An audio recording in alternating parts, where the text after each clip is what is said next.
Hello student, class 10 plus 2. Today we are going to read our Flamingo book, chapter number 4, The Rat Trap. The Rat Trap is very interesting chapter and written by Selma Lagerlöf. Selma Lagerlöf was a Swedish writer. तो okay शुरू करते हैं the rat trap. Once upon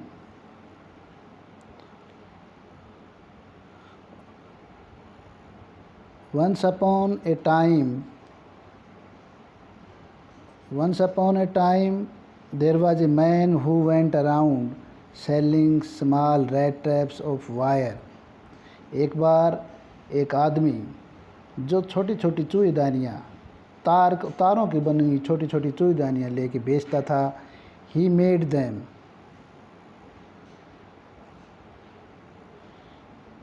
made them himself at odd moments. वो कहता है कि वो इनको खुद ही odd moments के अंदर, जब उसके पास खाली समय होता था उस समय वो खुद बनाता था. किससे बनाता था? From the material he got by begging. वो बेगिंग के द्वारा यानी मांग के वो मटेरियल मांगता था. मटेरियल क्या था? उसके छोटे छोटे तार.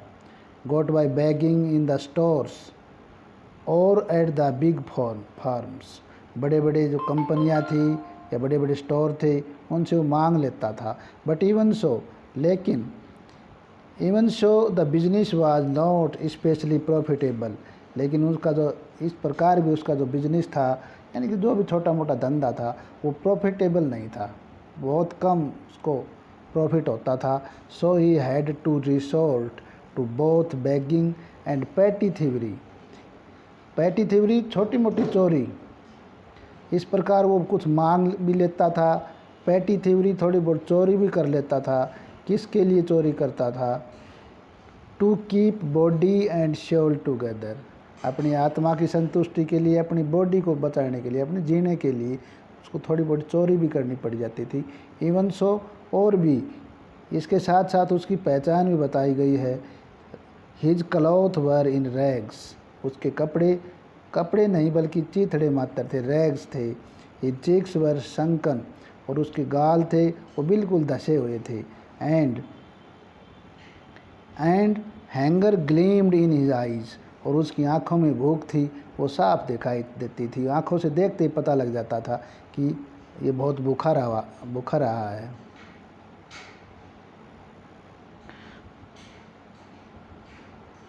No one can imagine how sad and monotonous life can appear to such a vagabond. जो इधर उधर घूम के टाइम पास करने वाला आदमी. कोई भी उस आदमी की वैगाबैंड के बारे में उसके कल्पना नहीं कर सकता था. वो कितना सैड है, कितना मोनोटियस लाइफ है उसकी, कितनी दुख भरा जीवन है उसका. Who plods along the road. जो अपने सड़क के किनारे दोनों टाइम पूरे दिन भर सड़क पर चलता रहता है अपना सामान बेचने के लिए. Left to his own meditation. और चलते चलते वो अपने ही विचारों में अपने ही ध्यान में रहता था, अपने मेडिटेशन में. But one day this man was had fallen into A line of thoughts. लेकिन एक दिन ये आदमी विचारों में खो गया. अब वो विचार किस तरह के थे? Which really seemed to him entertaining. लेकिन वास्तव में खुद ही उसको मनोरंजक लगते थे वो विचार. उसका मनोरंजन भी करता था अपने आप में वो मनोरंजन भी कर लेता था उन विचारों के माध्यम से. He had naturally been thinking of his rat traps. अब अपने जो रैट ट्रैप्स थे, चूहीदानियाँ थी, उनके बारे में स्वाभाविक रूप से क्या सोचता था? When suddenly he was struck by the idea. कि अचानक से उसको एक आइडिया, एक अनुमान उसके मन में आया, विचार आया. That the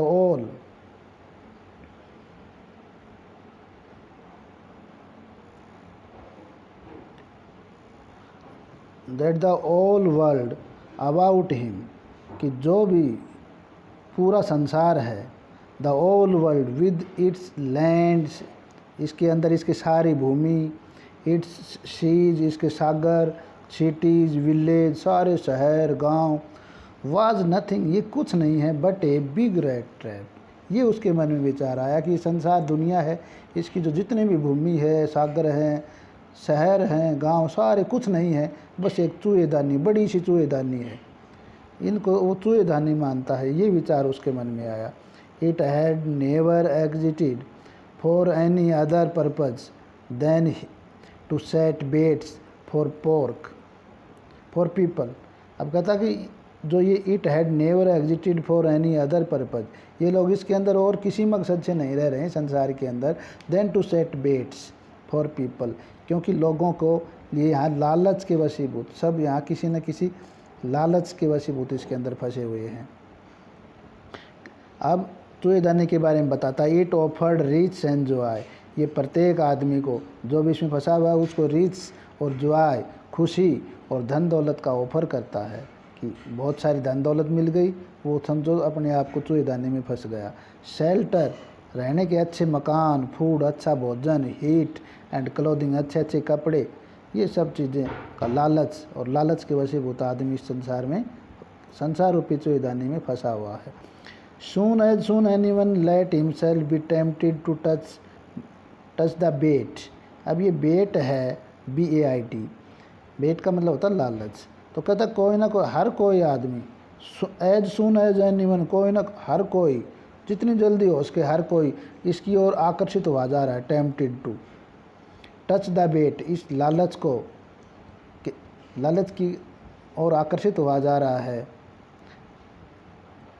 it close in on him, और इस प्रकार उस आदमी को इस पिंजरे के अंदर क्लोज हो जाता है वो आदमी लालच के वशीभूत होकर। And then everything came to an end, और इस प्रकार उसका सब कुछ अंत हो जाता है, यानी कि पिंजरे के अंदर लालच, इस संसार रूपी इस लालची पिंजरे में आदमी बंद हो जाता है। The world had of course never been kind to him. अब उसके लिए बताया कि वास्तव में ये जो दुनिया है उसके लिए कभी भी दया नहीं दिखाई इस दुनिया ने।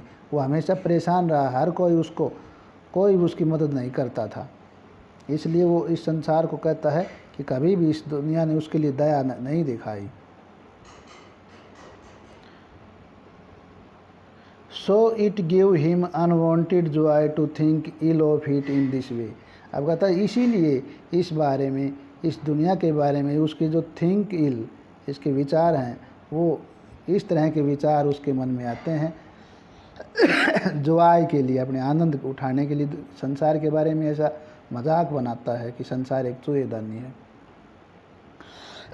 It became a cherished pass time of his. अब उसके ये पास टाइम है, खुशी खुशी उसके समय बिताने का तरीका है। ड्यूरिंग मैनी ड्रेरी प्लॉजिंग होता है लड़खड़ा के चलना, बहुत समय वो लड़खड़ा के तो चलता रहता है बार बार हर एक जगह से दूसरी जगह पे। उस दौरान टू थिंक ऑफ पीपल, वो लोगों के बारे में सोचता है। ही न्यू, वह जानता था who had let themselves be caught in the danger snare, कि कौन कौन आदमी इस डेंजर स्नेयर के अंदर, खतरनाक पिंजरे के अंदर, बंधन में कौन कौन पकड़ा गया है। एंड ऑफ अदर्स, और जो बाकी हैं दूसरे, who were still circling around the bait, और वो भी इस लालची पिंजरे के चारों ओर घूम रहे हैं, यानी कि वो भी पिंजरे में फंसने के लिए चक्कर काट रहे हैं। One day evening as he was trudging along the road, trudging का मीनिंग भी होता है चलना, धीरे धीरे चलना। एक शाम को अंधेरा होने पर, one dark evening as he was trudging along the road, धीरे धीरे रोड के किनारे चल रहा था। ही काट site of a little grey cottage, तो वहाँ पे उसकी नज़र एक छोटे से कमरे रूपी मकान में, ग्रे कलर के, बाय द रोड साइड, सड़क के किनारे था, उस पर उसकी नज़र पड़ी। And he knocked on the door to ask shelter for night, और रात में ठहरने के लिए उसने दरवाजे पर खटखटाया। नोर वाज ही रिफ्यूज्ड, और किसी ने उसको मना भी नहीं किया, किसी के द्वारा वो मना भी नहीं किया गया, किसी ने मना नहीं किया। Instead of the sour face which ordinarily met him the owner, क्योंकि उसमें एकमात्र एक आदमी था जो शावर फेस का, पीला पड़ा चेहरा बूढ़ा आदमी, जो उसको मिला। द ओनर, जो उसका मालिक था, कुटिया का, कुटीर का जो मालिक था, वो मिला उसको।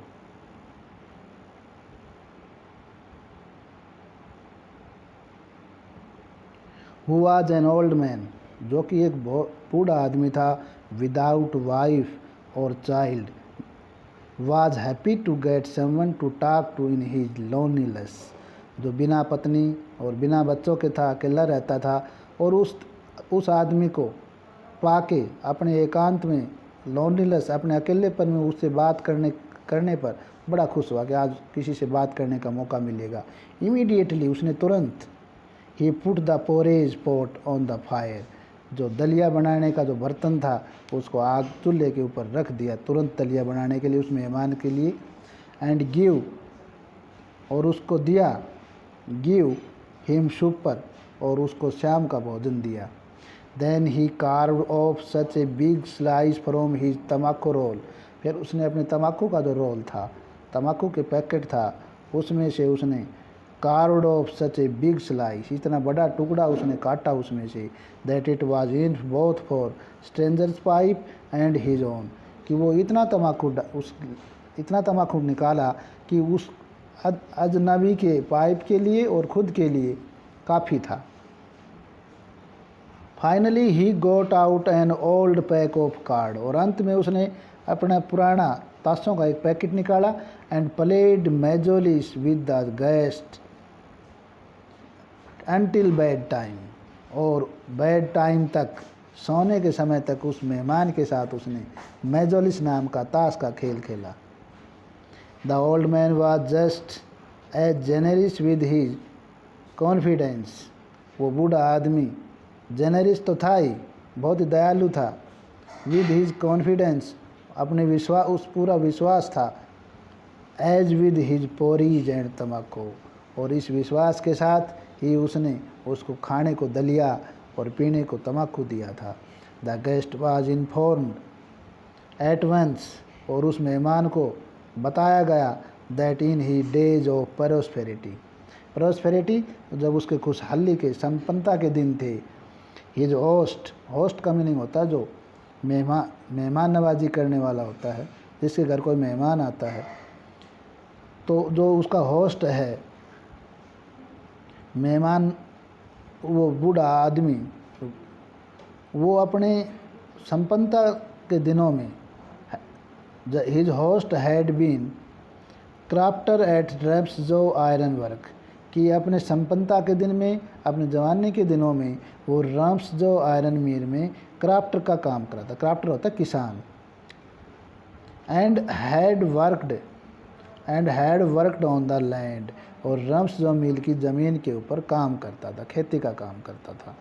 Now that he was no longer able to do day labour, अब पूरे दिन भर लेबर मेहनत करने के अब वो लायक नहीं रहा, मेहनत नहीं होती थी। अब उसने क्या किया, it was his cow which supported him, अब उसके पास एकमात्र साधन उसका कोई गाय थी जो उसकी सपोर्ट में थी, उसका काम चलाने के में। Yes, that Bossy was extraordinary, Bossy का मीनिंग होता है जानवर, वो गाय उसके लिए असाधारण थी, उसके लिए बड़े काम की चीज़ थी। She could give milk for creamery होती है डेयरी, वो एवरी डे, रोज़ाना देने के लिए, डेयरी में देने के लिए उसके लिए दूध देती थी गाय। And last month he had received all of 30 kronor in payment, और पिछले महीने जो दूध बेच के जो उसने लगभग 30 करोनर की पेमेंट प्राप्त की थी, यानी 30 करोनर रुपए कमाए थे। The stranger must have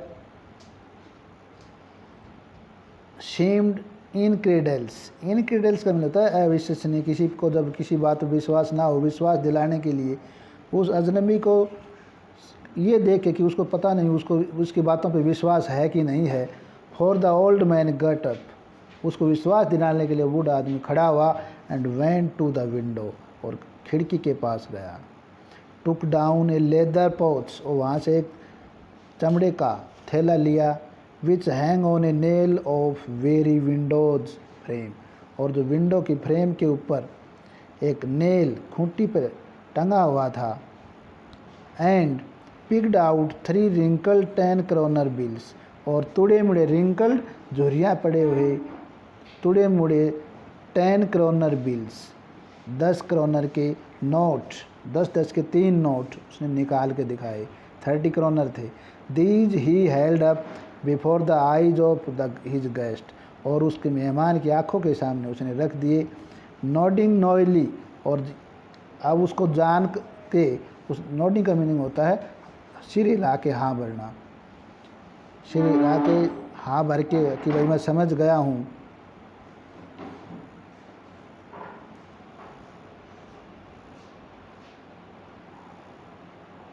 then stuffed them back into the pouch, फिर उसने क्या किया, दोबारा से उस पाउच के अंदर उसको रख दिया।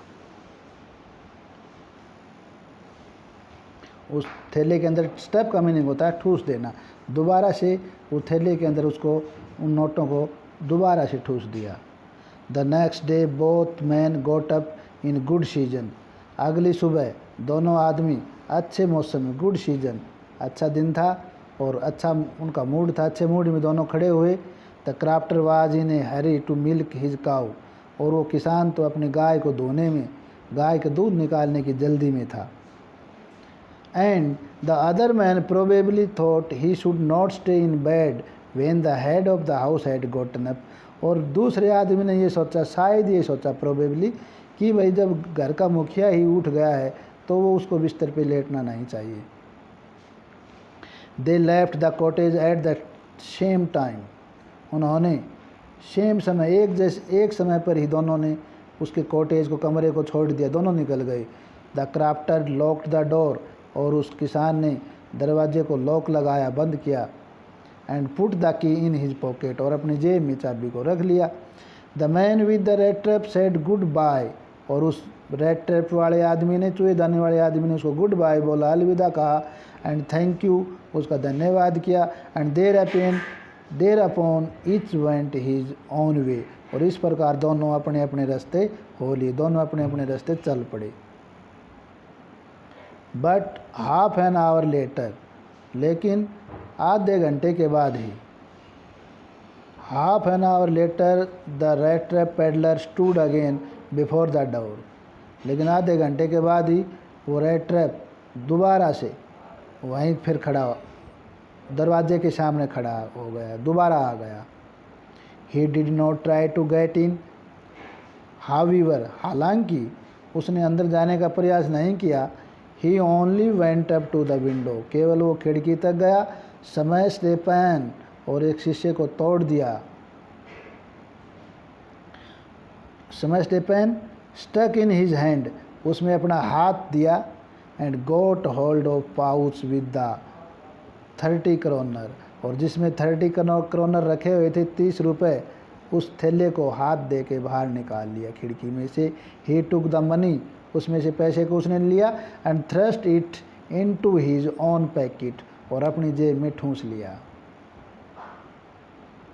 Then he hang the leather pouch very carefully back in its place and went away, और इस प्रकार उस बैग को दोबारा से उसी जगह रख दिया और चल पड़ा। As he walked along with the money in his pocket he felt quite pleased with his smartness, smartness होती है चालाकी, अपनी चतुराई के लिए, कि भाई तूने उसके पैसे निकाल लिए जेब में डाल के, वो बड़ा खुश हुआ। ही रियलाइज्ड ऑफ कोर्स, उसने वास्तव में सही में ये महसूस किया, that at first he dare not continue on public highway, कि उसको भाई जो पब्लिक हाईवे है ना, जो आम रास्ता सब लोग जाते हैं, उस रास्ते नहीं जाना चाहिए, क्योंकि उसने चोरी की हुई थी, उसके जेब में चोरी के पैसे थे। But must turn off the road, कि उसे अवश्य ही इस रोड से टर्न ऑफ हो जाना चाहिए और कहीं से जाना चाहिए। इनटू द वुड्स, उसको जंगल में से, वन के रास्ते होके जाना चाहिए। During the first hours this caused him no difficulty, पहले के कुछ एक घंटों में पहले तो उसको कोई डिफ़िकल्टी, जंगल के अंदर कोई डिफ़िकल्टी नहीं, कोई परेशानी नहीं हुई। लेटर इन द डे, और दिन में बाद में, इट बिकेम वर्स, उसकी हालत और बिगड़ गई, हालत ख़राब हो गई, यानी कि रास्ता ठीक नहीं था।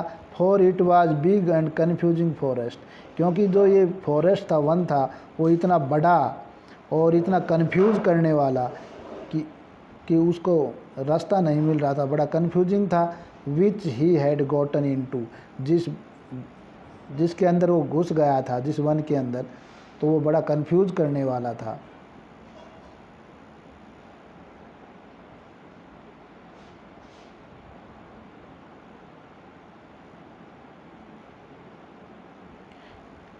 आगे देखते हैं।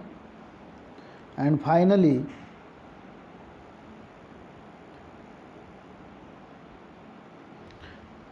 ही ट्राइड टू बी श्योर, उसने ऐसा श्योर करने के लिए पूरा प्रयास किया, रास्ता ढूंढने का पूरा प्रयास किया। To walk in a definite direction, कि एक निश्चित दिशा में जाना चाहिए।